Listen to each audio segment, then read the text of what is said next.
Hello everybody and welcome to the status report highlight for the 28th of September 2016. Brian has been out sick for the past couple of days, but he's back in action again. And while a day late, we now have Brian, Peter, Mirek and Victor giving us the status quo on DayZ development as we keep moving towards 0.61. First off, Hicks would like to apologise for the status report being pushed a day. He was unfortunately ill over the last few days and wanted to ensure that the data in the status report reflected the most up-to-date state of the 061 branch and where they are at. And yes, while they're still working on destroying the last few remaining issues preventing the team from pushing 0.61 to experimental, as is usual, Hicks is going to walk us all through what those issues are in this status report, so you're aware of what they are, and what it is that's keeping 0.61 from hitting the experimental servers. Once we go over those, we're going to spend some time discussing points made over on our forums in regards to status reports, and featuring set backlog, so as to address some discussion Hicks read on the community side regarding those. In addition to that, Peter will spend some time sharing his excitement for future changes to the animation system, player controller, user actions, and so forth. Miroslav will discuss some of his team's current tasks, and Victor will elaborate on some of the work the animation team is focused on for builds past 0.61. As of this morning, we're looking at approximately 11 open must-fix issues. Our regression testing 5 other issues that have been flagged as resolved by the developers assigned to the issues. Taking a look at what exactly that means: current must-fix open issues, client crash after exiting title, player sound effect sounds near silent, players can become severely out of sync, some firearms not firing on first mouse click, player position stuttering under 100+ milliseconds network conditions, some lighting conditions not casting proper shadows, known 0.60 item duplication methods, magazine capacity issues, new methods for player swimming in ground, UI zeroing not present, Glock muzzle flash, sound effects not present for other players. Obviously some of these issues are far more critical than others and some are new. Over the last few weeks, we've been fairly aggressive with some of our bug bash sessions, and while it is most definitely frustrating for all of us, Hicks is very pleased with the fact that we've been able to track down some of these critical issues. For example, the player out of sync issue, number 3 on the list, took a good deal of time to find a proper repro on, but the behavior it caused makes for a total breakdown of network messaging between two players, causing some animations and sounds caused by other players to not show up properly for several minutes. Think gunshots or player positioning, which will only lead to incredibly frustrating gameplay and is something Hicks absolutely does not want to see on the Steam branches. Tackling known methods for duplication, animation glitching, and so on are also absolutely critical to get resolved, and left unchecked will do damage to both the economy and player experience in the time between new builds being pushed to Steam. On screen now we can see a couple of screenshots of the Bumblebee crop duster airplane, looking like a lot of detail as always, and most likely at this point will be found on Northeast Airfield. But again, we'll have to wait and see. Let me know in the comments below what you think of the Bumblebee airplane. In addition to those, Hicks also mentions issues with temperatures and modifiers, player sounds and several serious client crashes that are also being worked on. Hicks is also trying to make himself more present on the official forums, which I have noticed myself, which is where we found our nice in-action Wolves video, which he posted in his free time from a previous internal test, which is really appreciated. Some of you may have also noticed he does communicate and take feedback from our comment section, and with that being said, I would like to take this opportunity to say to some people, stop being a dick. Thank you.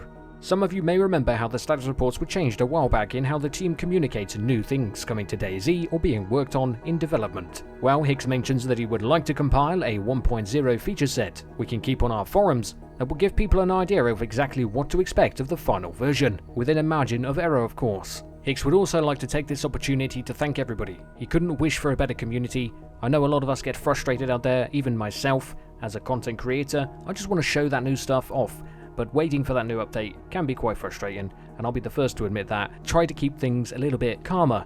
Don't be hating on people and things like that. Development takes time. The development team is going nowhere. They are going to finish their project, whatever it takes. So just sit tight and all things come to those who wait. Anyway, 6.1 milestone goals so far. Server login queue ready for experimental branch testing. No current issues preventing this at this time.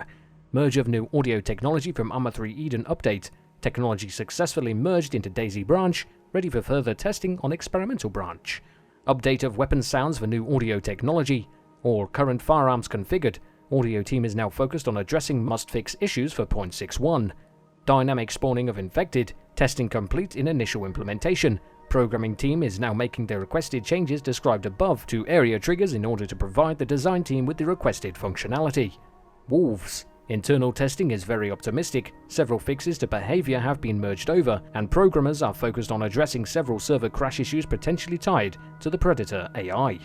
Dynamic shadows. Last few issues related to proper shadow projection are being focused on now. Once these are resolved, we should be ready on this specific feature. Network synchronization improvements.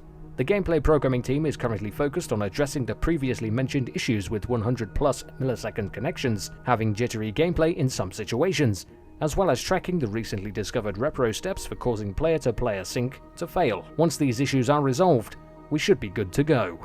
New server browser. Functionally, this is ready. However, while the must-fix issues are addressed, several small UI changes have been made to make the new server browser easy to use and understand. We are getting very close to that big moment. Peter would say, kind of a milestone for DayZ we are all looking forward to, of saying farewell to the good old character. We had a love and hate kind of relationship with this. While reliable and proven by years, it was clunky and absolutely not suitable for our intended purposes. Lacking behind the current standards of the game industry, it's no secret that we are no longer supporting, unless there are some game-breaking issues to fix, the former SQF scripts, nor writing new features in SQF. In the meantime, while programmers were implementing the new animation system, all scripted systems and mechanics were refactored and rewritten into N4 script. You will also see all the postponed features you had been waiting for to pop up, as they are now being step by step plugged into the mix, as everything is getting together to form the mythical new character, along with the new behavior, animations, physics, player controller, and damage system.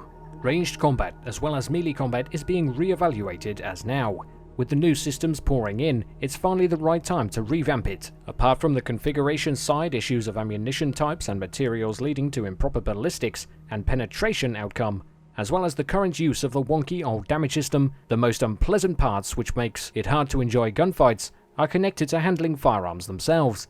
Example of handling issues would be stealing control over weapons from players during movement animations, guns lagging behind the crosshair while taking turns, difficulty controlling recoil, enormous sway and nearly negligible hold breath effect. We are aware there is plenty of space for changes and improvements which can be made to make gunfights enjoyable again. Peter also mentions some changes to how Central Economy handles zones, and in the future, someone may be able to find an AKS in Balota Airfield to kill all those freshies in Cherno with. Half of our team is focused on issues blocking experimental release, which are mostly crashes, animation desync between client and server, and some server FPS drops. The rest of the team members is working on improving vehicle physics and synchronization, network optimizations, and new character controller. Some of you are complaining that there isn't any information about character controller in our status report, but be sure that the character controller will be mentioned often later. For now, Mirik can say that we have basic movement and shooting done. But there is a lot of things which we have to implement, and the next major step is preparation for network synchronization from server to observing players. When this will be done, we will move to implementation of other animation states like swimming, moving on ladders, vehicle driving, and a lot of item manipulation. There's a lot of things which players can do in DayZ, so character controller is quite complicated, and even the current player has a big amount of animations and actions, which means rewriting a whole player controller needs a lot of time. Once we move over network synchronization, Mirik believes that adding new animation states will go much faster, and you will also see it in the status report. Until then, please be patient. Now we have a short update from the animation team. Victor would like to share some news with you. In the past days and weeks, we've went through a couple of polishing passes for player character graph and animations. Just recently, we have reviewed infected attack animations and created missing ones. Now we are adding them to the infected animation graph in the upcoming animation system. A new big task we have started working on is related to combat. We are now reworking basic combat poses, and after they are finished, we will start with prototyping the combat locomotion and attack animations. As usually, it involves many talks and discussions how the combat should look like. And last but not least, there are now the first prototype poses for aiming from vehicles. Keep in mind this is very experimental at the moment, so it is very unlikely we will see this ready anytime soon.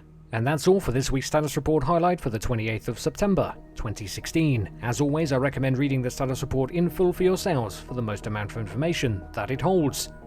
All links will be in the description below, and I'll see you peeps next time.